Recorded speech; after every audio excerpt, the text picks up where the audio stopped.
before I begin, I just want to say this, right? What I'm about to say, you all may think that I'm a traitor to my race, that I'm cold-blooded, I lack compassion, and I'm just so disconnected with the black community in particular. And I would disagree. You understand?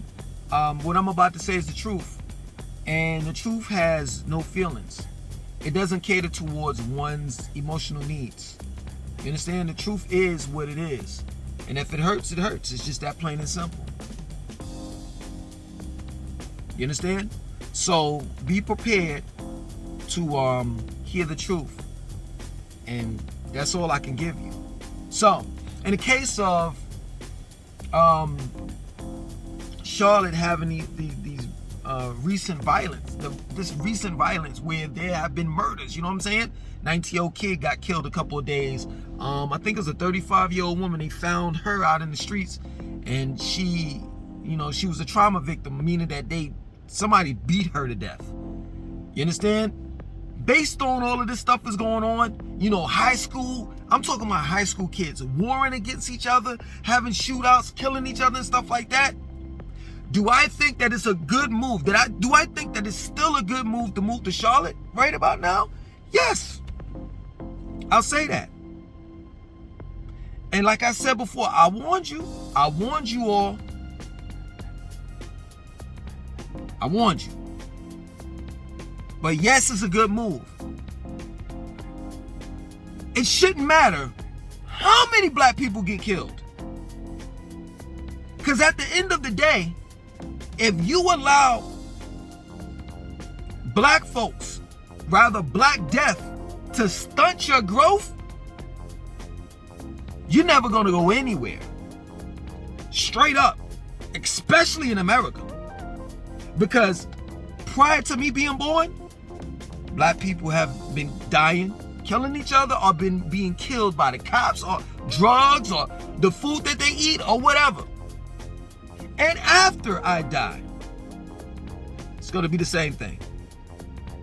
I'm not saying that you're supposed to accept this, that this is like normal, right? The new norm, as they put it.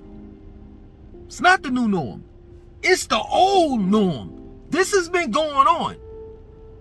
And the reason why, the killings that is, the reason why is because black people feel as though that they're expendable, as well as other races outside of the black race.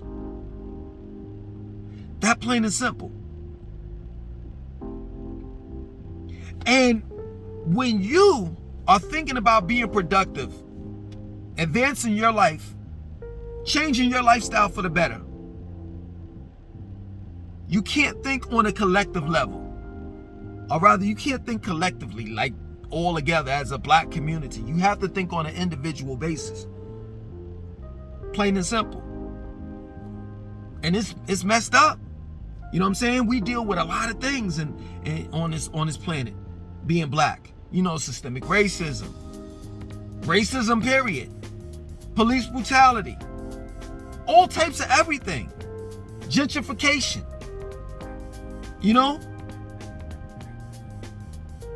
But there are times that you have to think on an individual level. And because if you don't, you'll never be able to get ahead.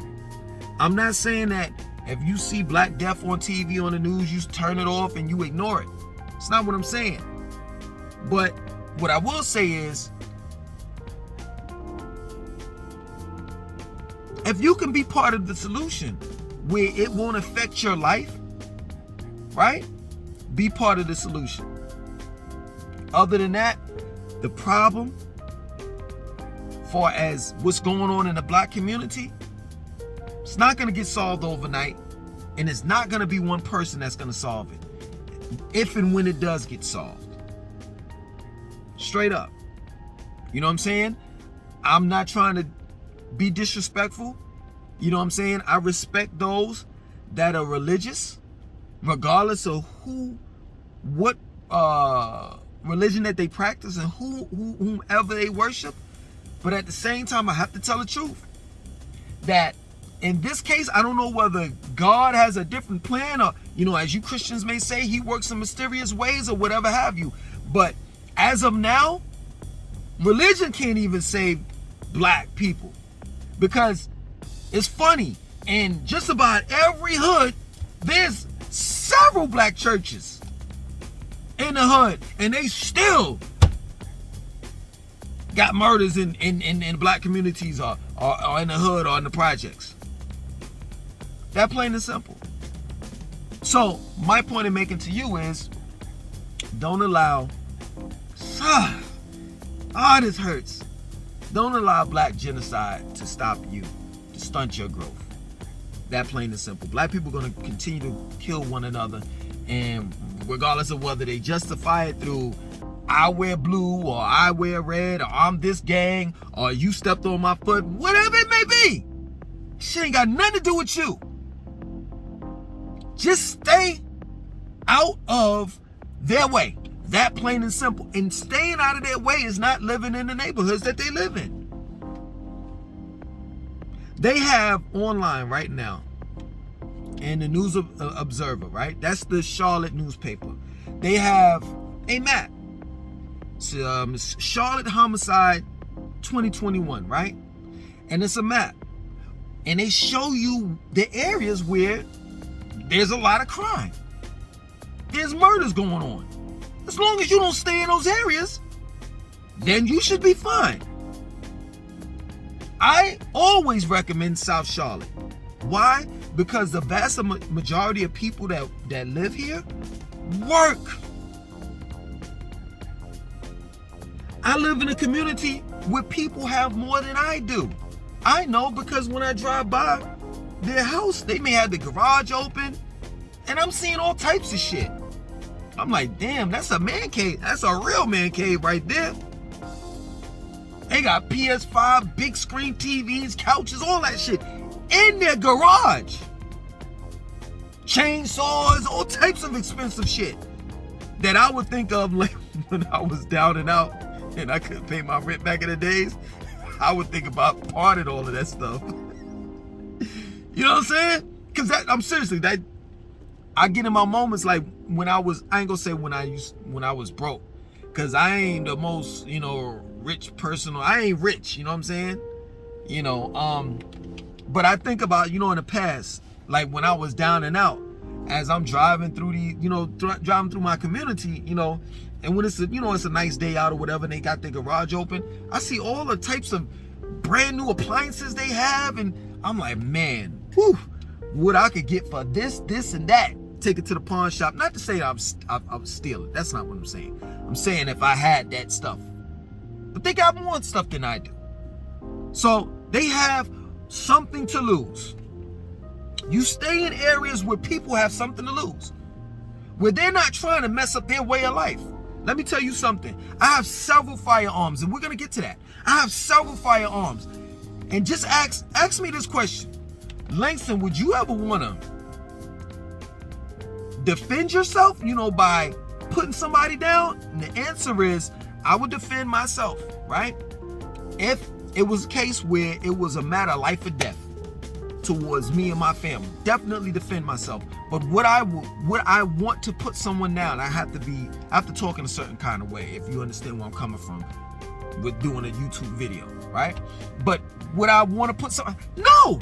You want to know why? Because I wouldn't want to go through all of the lawyer fees and going to court and proving my innocence and just putting my lifestyle, jeopardizing my lifestyle, putting my lifestyle at risk. I like where I'm at right now. I like where I'm at. And that's the point that I'm trying to make to you. It's a lot of people that live in this community that like or rather love where they're at right now, whether it's mentally, spiritually, or financially. So what you do is you go online and you find that map. You go online and it's this website. I apologize. I used to remember all of this stuff. You understand? But there's a website where you could go online and you could type in, like, take for example, one of the zip codes. That's in the Steel Creek area is 28273. You can look up that zip code, and it's a database, and they'll let you know how many homicides, B&Es, breaking and entering. You know what I'm saying? Vandalism, All of that stuff, domestic abuse, violence, and all that stuff. Like, what I'm trying to explain to you is that just because there's violence here in Charlotte as of recently, you know what I'm saying, like murders, it's not going on everywhere in the city. It's not. It's still isolated areas. And you all, I mean, not you all, some of you all that don't live here, you know what I'm saying? But people that live here know where to go and where not to go in Charlotte. It's that plain and simple. You understand? Like, I would say stay away from East, West Charlotte. You know, and you should be all right. North Charlotte is, University area is kind of, I don't know. You know, especially Hidden Valley, East Sugar Creek, E.T. Harris Boulevard. You know, like North Charlotte, in that area, whatever, you know, like the hood is like right around the corner. You understand? When you travel down here to South Charlotte, it's like you're like vacationing. Straight up. Like from the university area, you know, it just depends on where you're at in the university area, or East Charlotte or West Charlotte. It's gonna take you anywhere between 20 to 40 minutes, depends on traffic or whatever, to get down here to Still Creek and Ballantyne. And then, you know, the opposite, you know, going further up North Charlotte, like in Huntersville. Well, that's not considered as North Charlotte. It's part of Charlotte. You understand? Huntersville, Matthews, Lake Norman. There's no crime over there either.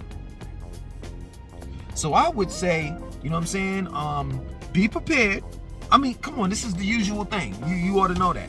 You understand? I mean, you live, it's obvious that you live in a city and a state, right? And I'm more than sure that where you live at, that if it's little to no crime in the area that you're in, on the side of town that you're in, I'm more than sure on the other side of town, there's some crime happening. So you know how this goes. In order to live in a nice neighborhood, in order to get away from the crime, you're going to have to up that rent. So expect to pay, to get away from the crime and the violence, expect to pay anywhere between $1,500. Well, it depends, you know what I'm saying? If you young and you by yourself or whatever, a 1-bedroom or whatever, expect to pay anywhere between 12. Let's just include everybody. Let's include the kid, you know, the young man and woman that, you know, is trying to get a 1-bedroom apartment, trying to get out of the hood or whatever, wants to live in a nice area. Let's include the family, you know what I'm saying? You know, the mother and the father, the 3 kids, the cat and the dog. Let's include the older dudes, you know, no disrespect, but you know, the elderly, you know, that have children, but they're grown, they're adults, you know what I'm saying? They're living their life. You know what I'm saying? So let's include everybody. Anywhere between $1,200 to $3,000 a month. If you got that, you good. You good. But if you try to move down here with $800 a month, like you got $800 for rent, and you talking about you don't want to live in the hood, good luck on that. Oh, good luck on that. Straight up, it's just that plain and simple. You gotta pay to play. That plain and simple. This is what I've learned. You know, I used to hustle, you know, back in the days. And I ain't talking about drugs. You know, I hustle like bootleg movies, CDs. You know what I'm saying? I was that dude for some of you all that live in the bigger cities. You know what I'm saying? I was that dude like, yo, what's up? I got the bootleg CDs. I got Matrix. I got Next Friday. I got Scream. You know what I'm saying? I also got Jay-Z album. I got Busta Rhymes. I got T.I. I was that dude. You know what I'm saying? The dude that had everything. Whatever you needed, I got it. I got Scully caps. I got scarves. I got it all. I used to hustle back in the days. You understand? And I never had a wallet. I'm making this relevant. I never kept a wallet on me. You understand? I had cash and I had my ID. That's it. Never kept a wallet on me. Never was concerned about my credit, you know, my credit history, credit report, or whatever have you. You know what I'm saying? Credit score. I didn't care about nothing. Anything. I really didn't, you know? And having that type of mentality stunted my growth. So I lived in places that I didn't like living in. You know, I lived in the hood several times. You understand? I associated myself with people that thought the way that I thought. You understand? You see what I'm saying? So my friends, we ain't never vacation. Ain't nobody ever say, yo, let's go to the, what can I say? Well, for New Yorkers, that's like, it's either let's go to the Poconos or Jamaica. Y'all know I'm not lying. You know, it was, so it was like that. You know what I'm saying? Let's go to the Poconos, or in the case of living in North Carolina, you all know, you North Carolinians, you all know, let's go to Myrtle Beach or Atlanta. You know what I'm saying? So it wasn't never, you know, talks like that. Everybody was just cool with living in the area that they're in, shopping in the area that they're in, and never venturing out. That's it.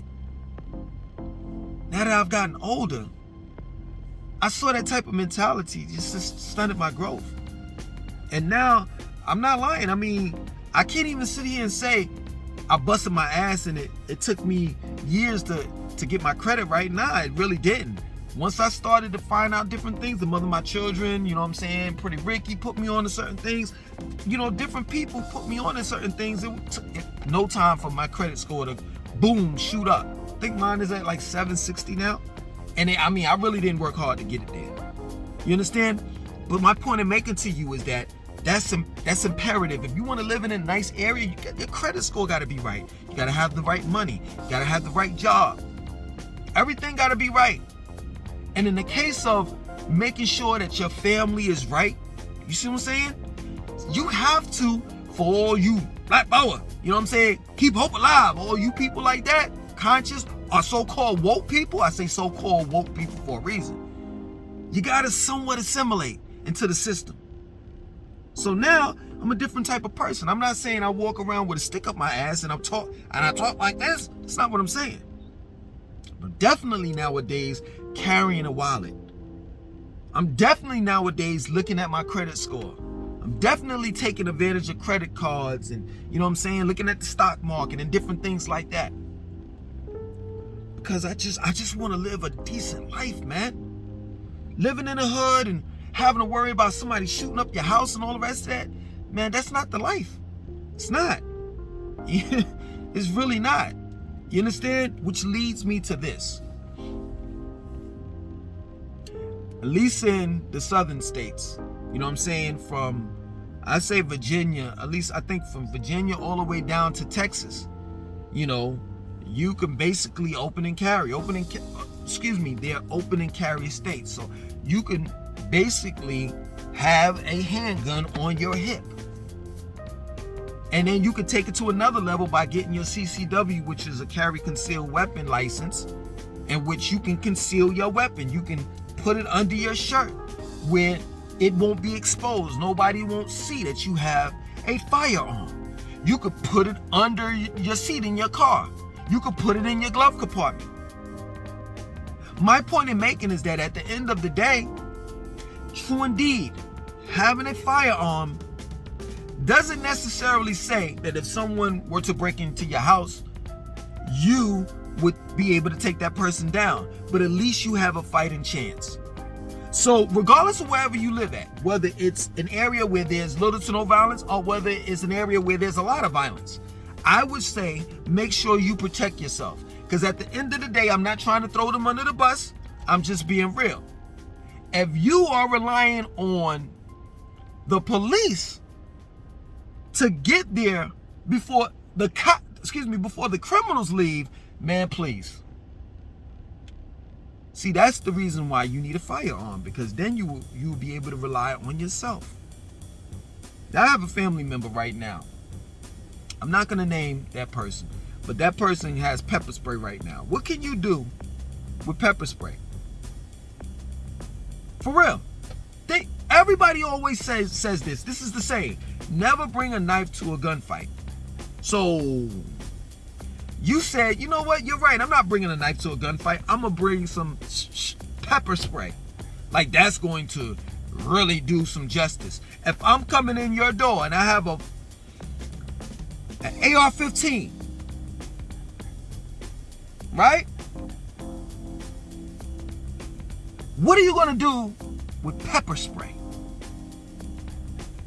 So my thing is, I've always been big on this. And those that know me, is being independent, right? And part of being independent is,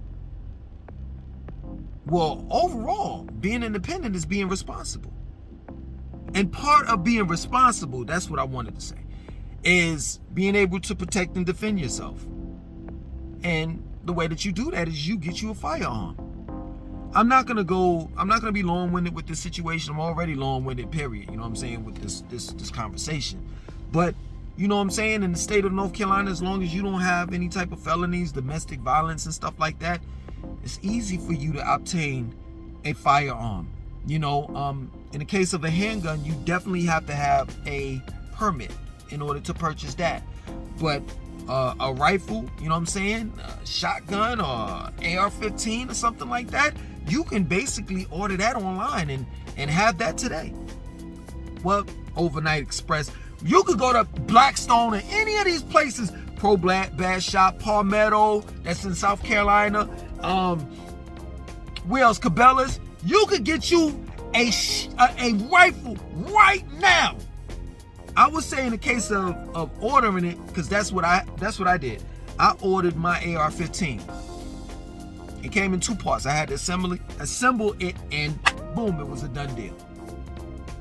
That plain and simple. So, yeah, man. I would tell you to continue to, move down here. Just do your homework and live in an area where there's little to no violence, but to be on the safe side.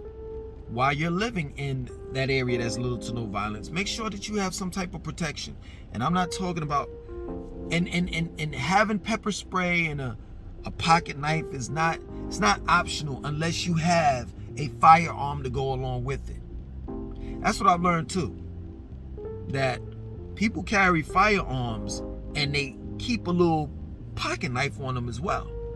So if someone gets up on them, because you know if you aiming like this and they get up on you, you can't aim, then you can always pull out and jab, jab, jab.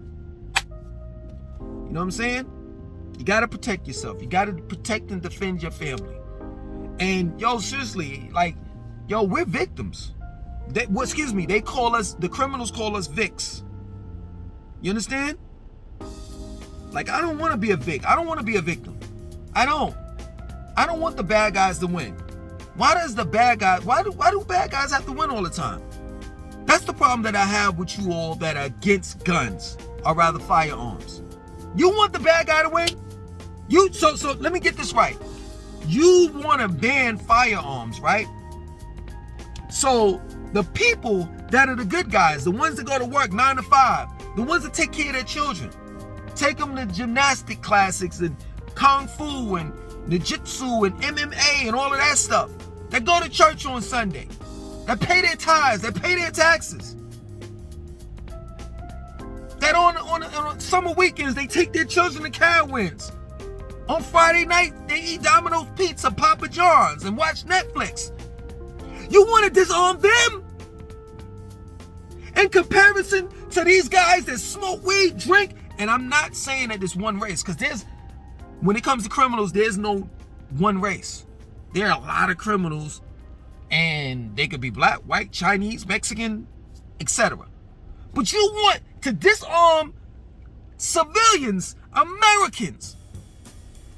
And a lot of criminals that just walk in and just take what they take, and it could possibly be them taking our lives. You want the criminals to have the weapons, and you want to disarm the civilians. Yeah, whatever. Anyway, at the end of the day, move to Charlotte, move to a nice place. You know what I'm saying? Where you don't have to worry about somebody kicking in your door.